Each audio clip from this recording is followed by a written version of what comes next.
Hey folks, thanks for tuning in. My name is Galen Low with the Digital Project Manager. We are a community of digital professionals on a mission to help each other get skilled, get confident, and get connected so that we can amplify the value of project management in a digital world. If you want to hear more about that, head on over to thedigitalprojectmanager.com. Okay, today we're talking about what kind of work experience you need to land a digital program manager role.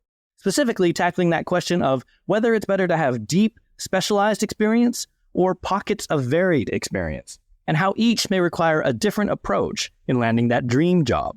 Joining me today is Jean Kang, a senior program manager at Figma, a LinkedIn Learning and Maven instructor, and someone who is perhaps better known as the founder and the face of Path to PM, where she helps professionals make the pivot to program management and thrive in their careers. Jean, thanks for hanging out with us today.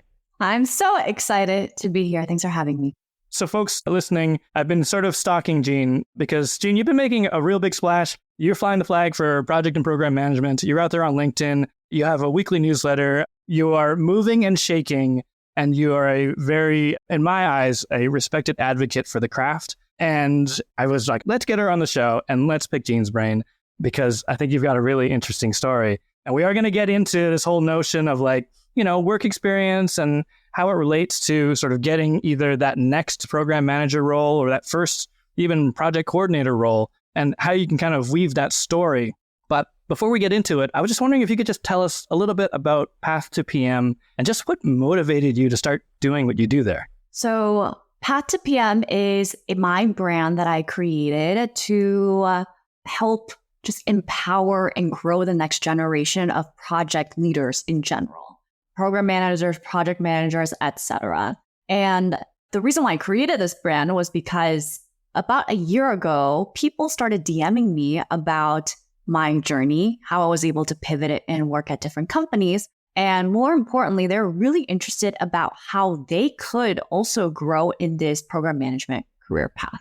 I love that. People are just showing up in your DMs being like, hey, what's your story? Exactly. Yeah. Some people are just very vocal and sometimes I live for that. I loved how honest people were. And, quite frankly, they were shooting their shot and kudos to them.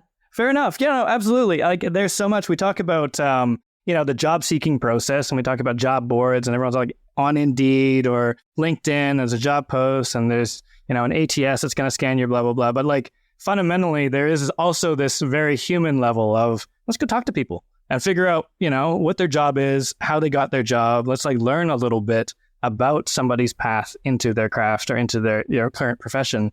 It's not all just writing the right words on a resume and getting an interview. Some of it's just learning about what it is that you want to do and how to get there. So I think that's super cool. You alluded to the number of pivots that you've made in your career. And I know it's something you're really not shy about. I believe that I was reading one of your articles about you've made 7 career pivots in probably under a decade. And it's something that kind of underpins the way you teach and talk about project management.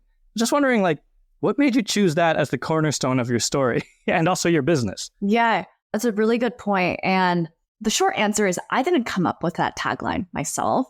I didn't originally just I had all these pivots, count each of the jobs that I had. It was actually from one of those DMs that said, hey, Jean, you pivoted at so many of these different companies. I don't think I've seen a lot of that. And I would love to know your story. So that served as a light bulb moment for me. Oh, you're right. I did pivot many times in my career. I do have a lot of these company logos under my belt. I should brand that. That should become my narrative. Thanks to the DMs. And kudos to you for spinning it into a business, really. I love that external perspective, right? Where you're oh, do I have that thing? Oh, yeah, I do. Okay.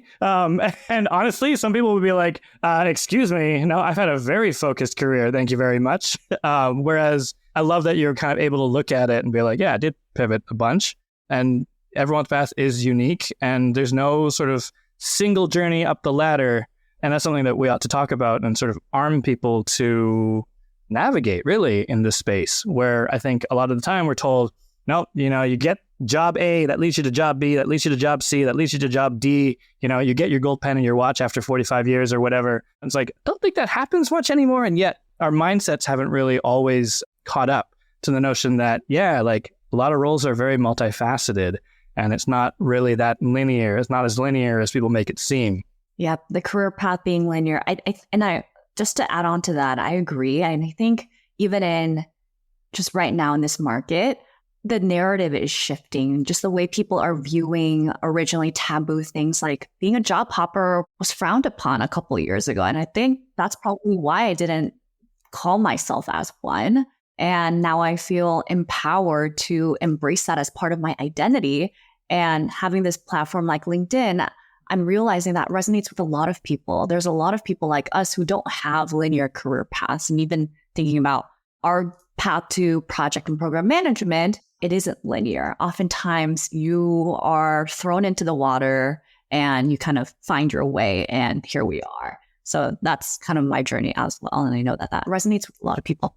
Oh, absolutely. Even in our community, we've got so many, we call ourselves accidental PMs, right? We didn't ask for it. We didn't go to school for it. We were just in the right place, right time, wrong place, wrong time, however you want to look at it. And someone was like, listen, can you lead this thing? You're good at X or Y and Z. And we said yes. And suddenly we're project managers. But, before that, a lot of us had very different path carved out for ourselves, let's just say. But it does happen a lot. And I think, we're going to get into it, but I think it could be super valuable to have a lot of different experience. Spoiler alert, that's my position on it. At the end. But I thought maybe we can kind of dig into your journey, because you're based in San Fran. And I imagine that you had some pretty interesting job options as you came out of school. But I thought I'd ask, what was the first job in your sort of multi-pivot journey? And what's something that you learned from that role that you use in your role today as a program manager, in the SaaS space? So my very first job out of school was entry-level sales. My title was a lead development representative. Basically, it's a cold calling role. You cold call businesses, and then you set up demos for account executives to close. So being in that very trenches of sales. So long story short, I wasn't cut out for sales, but the qualities that helped me, I still bring those qualities from my first job to my work today, are things like resilience, right? You face a lot of rejection, as you can imagine. And, I don't get faced by that anymore. So I think part of me, why I was able to be successful in my pivots, was because I wasn't afraid of rejection and keep going. And that is also very important, not only as a job seeker, but as a program manager, right? If people say no, you don't take it personally, you keep going, you find other angles, but you don't give up. And then the other piece would be tenacity and grit. Grit is so important to keep going, just not be phased.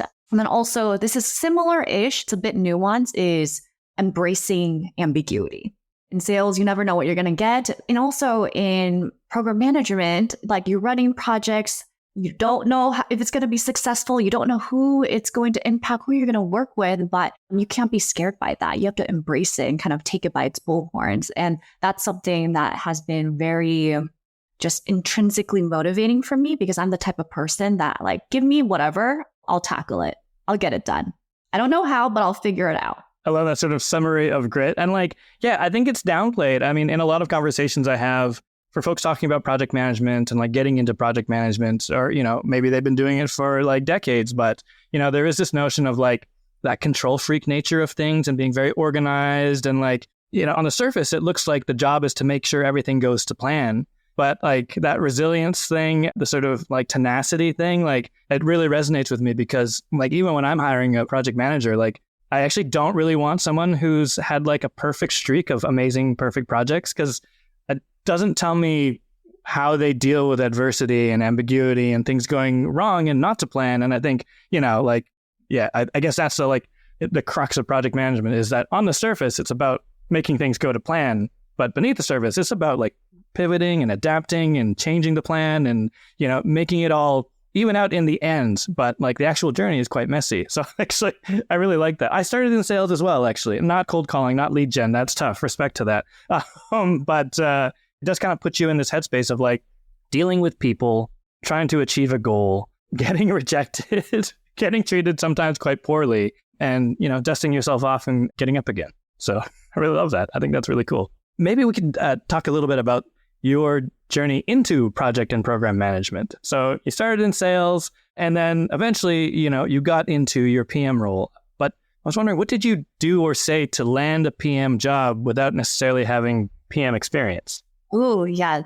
This is like the $1 million question. So this happened when I was a client solutions manager. I was a CSM at Pinterest.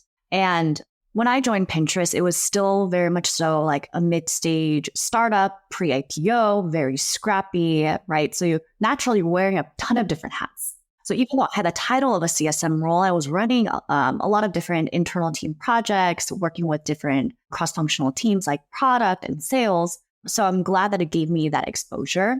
Now, where the rubber met the road for me was there wasn't a unique opportunity presented by my manager where they said, hey, this is very pivotal. We have a huge program to launch. We have to work with our biggest clients to migrate over to this new product, and we just need work to be done, right? It's like, we don't know what exactly it's going to look like, but we need somebody, our team needs to be involved. So naturally, I just connected the dots. I was like, this is something that I want to have my name on, my finger on, whatever shape, way, or form. So I just kind of went for it, raised my hand. I said, hey, it naturally, without even asking for permission, I kind of grew myself into this, I don't know, this no title project manager for this project. But naturally, I optimized that experience where I am picking up and applying the skills of a project manager from what I had perceived a project manager to do. Because like you said, I don't have the title, but I have my inclination of what that is.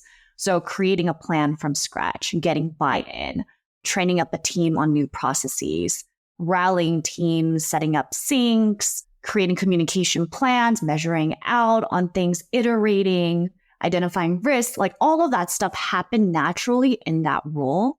And I had what helped me the most was I grew confidence through that one experience.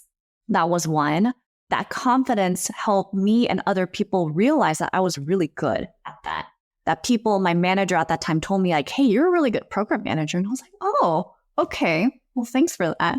And that gave me the push that I needed to search for that role opportunity there. Like at Pinterest, unfortunately, they weren't hiring for that, but it gave me the fire to look externally because I knew that that's the role that I wanted to do. But in short, long story short, the two things that helped me was the confidence that I know I can do it. And two, the way that I'm able to articulate my transferable skills.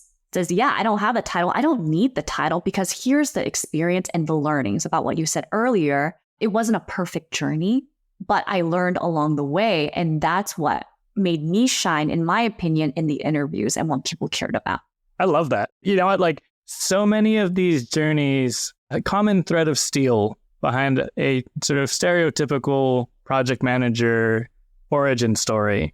Sometimes it just begins with saying yes to something scary, right? You said it kind of like pulled you in. You're like, you weren't even thinking about this as a career, but there was an opportunity to do something. You wanted your name on it. You raised your hand and you came up with a plan to kind of like make a compelling case to have you in the role. And, you know, yes, an internal role, but yes, probably one where I'm imagining you're contending with other people who were program managers like at Pinterest, other people who, you know, had experience in projects. But the one thing I love is that, you know, I think you're right. I think that there are a lot of project management related skills that folks are probably already doing in their role.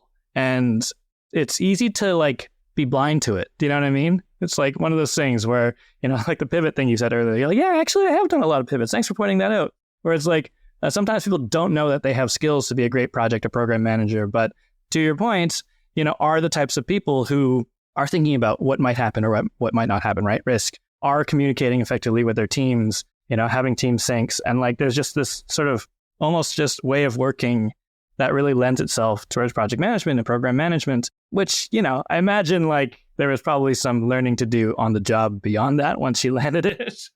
Yes, steep learning curve, but also it's just like, it's that mindset, right? The mindset that to give yourself grace that you might not know everything, and that grit to keep going and figure things out, ask for help when needed, and get better, grow on the job and get better. Those are all such good things. But like, I love the tie back to like, you know, what's interesting is what hasn't come up. No one asked me, how good are you at, you know, building a RACI chart or like some of the more technical skills? Because I think, you know, there is this sort of combination of the soft skills and the grit, right? and then combine that with just like the willingness to sort of take a risk and put yourself out there, learn as you go, and, just really try and keep up. And that like creates this opportunity. And I think, the big sort of piece that I see often is like a lot of the time folks probably have been involved in a project. They might not have been leading it, but they might have experienced it. When I applied for my PMP, it's like, oh, you have to have like years of experience leading projects. But like, at least at the time, it was like, what is your experience with projects, whether you were called a project manager or not?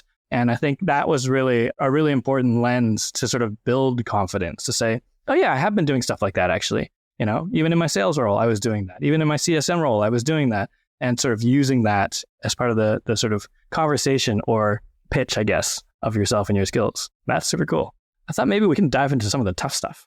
It's not really that tough, but, I think we've been talking about your journey and, I guess arguably, you've been sort of working in a specific space. We're talking about, Pinterest, we're talking about sort of lead gen for a SaaS company. I know that you have sort of varied experience, but I think some folks might be listening and they're like, yeah, that all seems pretty like related and transferable. You're working for some companies that recognize the companies you've worked for in the past. But, like I was saying, in my community, there's lots of folks who have a little bit more varied experience. Like their journey doesn't sort of seem as connected. For example, some folks have held roles as like a Montessori teacher or as bartenders or as electricians. And, they're making that pivot to project management. Just wondering, what advice do you have for someone who has like a less related career path? Like how can they tell that story of how their background is going to make them an awesome PM? I think the first exercise that I would do is, well, first, you should know what the general scope of a PM's responsibility is, because I think that is really important before you are set on a path to become one. And then part two to that is thinking about like, why would you want to become one? Those two things will help you craft your story and your narrative for when people are going to ask you, why are you looking to pivot from X to Y? You need to say something, right? It's not just, hey, it's a sexy title, it's this company, or I want to make more money, which surprisingly, a lot of people, those are some legit answers that you get. It needs to be much more compelling than that. But when you are set on that path, what I recommend some folks is what you said earlier. It's like, how are you identifying ways to weave in what you know about driving projects in general? It's about adopting the PM frame of mind. One of the people that I helped through my course, she's an incredible force. She was not a program manager before. She was kind of in the HR recruiting space, but even her, she was able to make that pivot because she was able to open up her mind and realize, wow, I can exhibit these qualities, even though I don't have that title. And I think that's going to be the biggest unlock for you, right? So teacher, for example, because I know some teachers, they are daunted. But I've seen a lot of successful teachers pivot to project management. Tactically, some things that you can do is think about all the times where you had to work with all these different stakeholders, right? Or host events. Like I'm sure you're doing a lot of that stuff, creating a plan, getting buy-in, working with different teams, event planning, coordination, right? What makes your story compelling is when you can have a measurable outcome, right? When you can articulate the impact that you have. It's not just about how many project plans and RACI charts that you created, but what was the impact, and telling that story is, I would say, makes it turnkey in the interview. That's when people are like, wow, you're right. You would be a really good program manager or project manager. So it's about knowing your why for why you're choosing this path and your strengths, right? It's a lot about it is soft skills versus the technical skills. You can learn how to build a RACI or decision-making framework, all of that good stuff. But it's your ability to know how to work with people, to communicate effectively, conflict resolution, stuff like that. And then articulating that story, right? Of all the best accomplishments that you've had that was a project. What makes it a project? What was your role in that? And what's the impact that you had for others? And if you could tie it back to like the company's goals and vision, slam dunk. I love that. Like the notion of like understanding the why of you, like personally, like we started out with, why do you want to have this role? Like, what is driving you there? Yeah, sure, maybe title, maybe money, but like, what's beyond that? Also, the why of like, why is this, prospective employer looking for a program manager? Like, what do they kind of want out of it? And I love how it ties back to, the values and goals of that organization and like the marriage of those two things, really. And like, that's what kind of makes it make sense. Again, project management is one of those funny things I find where I think conversations at the superficial level create a whole bunch of myths about what it is. They've gotten their PMP and they, have just written their exam and they still know, the PMBOK inside and out. And they're kind of starting out and they're like, okay, how do I use all the tools like all at once? And it's not really necessarily about all the tools and techniques. It's about driving that outcome. It's about, for the time being, it's about humans working together to do a thing. That's going to require soft skills. It's going to require, an understanding of the business context that you're working within. And it's going to kind of like hinge around your like ability to learn quickly, no matter where you are. Like there's no such thing as knowing everything, I think, anymore. And so if you can kind of keep pace and, be learning, then yeah, I agree with you. I think those are like the right ingredients for a good program manager. Program project manager, adjacent roles. I agree. That's fair. Yeah, it's probably worthwhile clarifying that because I know that titling is funny in our world, right? In your role, program management, I think, is multiple projects sort of within a related program to drive, a business outcome in the sort of strategic roadmap. Would that be fair to say? And honestly, I think I kind of roll my eyes sometimes when there's just so many different titles. I'm like, you're basically the PM, right? And program managers are an extension of a project. You are driving a project, whether it's a big project or a small project. As long as you're driving a project, you're a PM. It's actually funny because like in some of what you teach and write about, it's kind of like path into project or program management. And in some ways also that pivot sometimes from like into program management. And I've always kind of took it to mean like sort of changing that mindset from sort of delivering one project to kind of looking at it as, again, what you said about the impact and like, okay, well, what does this tie back into? And I think like, talking to some folks about what makes a great program manager is kind of understanding the business, because fundamentally this program is part of an initiative that is meant to achieve some kind of strategic result.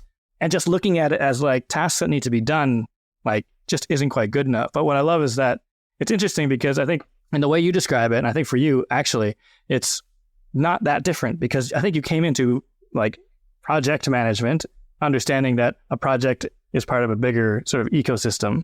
It's not just a project to be delivered. Anyways, that's kind of how I read into it. One of the courses you have, I feel like, is that pivoting into program management. Oh, the one on Maven that I teach, it's pivot to program management.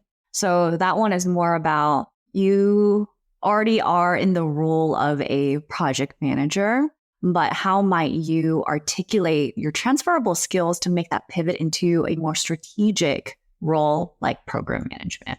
The whole journey. I wanted to circle around to a tricky question because, I think part of your brand is this notion that you don't necessarily need to have these credentials to get a project manager role. Like, for example, can get a job without a PMP. You did. You're doing great. Tell me your thoughts just overall on like project management and education kind of versus that gritty experience. Yeah, this is a spicy topic. The listeners and the community has thoughts around this. My stance is if you want to build up your knowledge and you're really passionate about project management, I think up-leveling yourself through education, boot camp courses, I think they're great for anybody, even beyond just the topic of project management. That being said, if your end goal is you just wanting to be like grow into that path, right, and be successful in the role, I don't believe that it's critical to get there. Mm-hmm. What I think is more important is learning live, applying the skills and learning on the job. One of the things that I think somebody mentioned to me about the difference between hiring somebody who had all the certifications and then there was somebody else that was a self-taught accidental one, right? And unfortunately, the one with the PMP didn't stick around long enough. And it's because that their soft skills were lacking, even though they had all the technical know-how. So all to say, everybody's different, right? You can have both and be wildly successful. And in my case, I index heavily on learning on the go, right? And I'm fast to learn. And I was able to also like treat every project brand new, treat every opportunity at a company brand new. So even though I had methodologies that I have known work well, you have to be able to sometimes scrap it because every company and people that you work with operate differently. And somehow that ended up becoming my secret weapon where I'm not, I will pick and choose and come up with the right formula for that project for my people. It's funny. We often get asked, what makes digital project management different from project management? And my answer is usually like, it's a flavor of project management. It's not like a whole different thing. But some of the things you just described are things that are thematically always present in conversations I'm having about projects in a digital context. Because again, that notion of not being able to know everything, right? There's technology and like everything in the digital industry, trends are changing so fast, like you can't just know everything. And because of that, not every project's going to be the same. So you might have to be a bit adaptable and you can't just, be tunnel vision, autopilot on anything because you're probably working with different teams. Suddenly you have like a linguist on your team and, doesn't mean you can't use Scrum, but you might have to adapt your approach in one or more ways just with the mix of people that you have and the goals that you have, the technology that you have. And then, of course, the argument zooming out is like, well, isn't that true everywhere? And I'm like, maybe. But definitely in digital, I find that it's like that is the skill, learning fast, like being able to deliver on the soft skills to make sure everyone's kind of, in lockstep at pace. And then just, being passionate about the role and like the outcome and the impact. And I think like those are the things that really sort of tie it all together, not as someone who, has all the recipes up their sleeve for, delivering a great project, but someone who's, willing to read the tea leaves and understand kind of what to do and how to get from A to B, even if it's not a straight line. And I think that's a really good skill. I agree. It's probably one of the best skills. And it becomes a life skill too, how I approach things. That's what I was going to say, actually. Yeah. I'm like, does this maybe apply beyond project management into everything? And I think the answer is yes right now, right? There's so much to learn, so much to know. Yeah, it's that adaptability that is the asset. I thought I'd land out with one last question because we've been talking about, your pivots. I'll throw it in the show notes because I think you're quite open about it, about what your pivots have been in your career. But I thought I'd ask, if you could do it all again, would you still do all the pivots or would you try to invest more time into like one role, one employer? Hopefully this is not a cop-out answer, but the short answer is, there's not a single pivot I regret. And I'm also the type of person that just doesn't want to regret anything in life because they always serve as a learning moment for me. And just to add additional color that a lot of people may not know is like sometimes I had to pivot, not because I wanted to, but because I had to, right? I needed a new job. And sometimes I needed not to have a job because things happen in life, right? We all know that life happens. So that was important for me. And I think it really challenged who I am as a person, my character as well, because you have to be willing to make trade-offs, difficult trade-offs in your life and in your career. And then that also applies, right? Like there's life and then also projects. You have to make tough trade-offs and conversations with yourself, with other people. So no regrets. I love it. And not a cop-out answer at all in my books. And what I really love about that is, it stands to reason. I grew up this way as well, right? It's like, okay, get a job, stay in that job for as long as you can, like, suffer whatever you must suffer, because that's what's really going to like make it work for you. And, looking at it now, I'm like, there's so many like, not even just toxic work situations, but sometimes it's just not a fit. And like, you can actually waste a lot of time if your sort of sole focus is to just stay in a role and experience as much as you can for, 5 years, and then you can move on. But, in the interim, if it's really not working for you, then like, that should be something that you have to sort of look at pivoting out of or away from. Like, it's not the be all end all, like to sort of stay in a job for X number of years in order for it to make sense. You're still learning as long as you can kind of, be, again, like adaptable, make those tough decisions, then like that in a way is, that's what crafts the journey more than just the recipe of like, go to school, get a job, go to school, maybe get a job, maybe stay in that job for, as long as you can. Some of the conventional wisdom isn't necessarily the thing that unlocks at least project management roles today. I agree. And one thing that I might add here is with me, I didn't know what my next step would be successful for me or not. There's always that level of ambiguity. Is it going to work out? Is this the right move? Am I making the right decision? I've had all of those thoughts. And that's probably the same thoughts that are stifling people from considering leaving even toxic jobs or toxic bosses. And so one thing that I want to share there is there's an element of you just betting on yourself, right? Even if it doesn't work out, are you okay with that? And do you trust yourself to figure it out? And for me, that trust was so big in my life. I always trusted in myself. It might be because I just had great support system around me. So I was not afraid for the worst outcome. And in reality, the worst outcome is probably in our head, not actually what happens in real life. So I love how it kind of marries together that ambiguity and like confidence, like being confident that you can enter into ambiguity and trust in yourself that, yeah, you can make it work. Exactly. If you think you can, you will figure it out. If you don't think you can, you probably won't, because that's the narrative that you're telling yourself. I think mindset just plays a huge part in how things pan out. I love that PM mindset. Awesome. Jean, thank you so much for hanging out with us today. This has been a lot of fun. Before we say goodbye, how can folks learn more about you? And do you have any interesting projects on the go that you wanted to share? I love this question. So I'm very active on LinkedIn. So please feel free to give me a follow, connect with me, slide into my DMs. Y'all are welcome. And recently I launched a brand new LinkedIn learning course. It's for anybody who just manages a project. You don't need the special title. And this one really harps on how you can become an effective project leader by indexing on your soft skills. So it's about leading influence. Okay, amazing. I will grab the link from you. I'll put it in the show notes as well. I might check it out. I love that notion. That's a whole different episode, like on its own. So I may hit you up and have you back, but that is exciting. And yes, I'll add a link to your LinkedIn as well. And we'll have some folks slide into your DMs asking you about your pivots. Awesome. This was fun. Thank you for having me. Thanks for being here. All right, folks, there you have it. As always, if you'd like to join the conversation with over 1,000 like-minded project management champions, come and join our collective. Head on over to thedigitalprojectmanager.com/membership to learn more. And if you like what you heard today, please subscribe and stay in touch on thedigitalprojectmanager.com. Until next time, thanks for listening.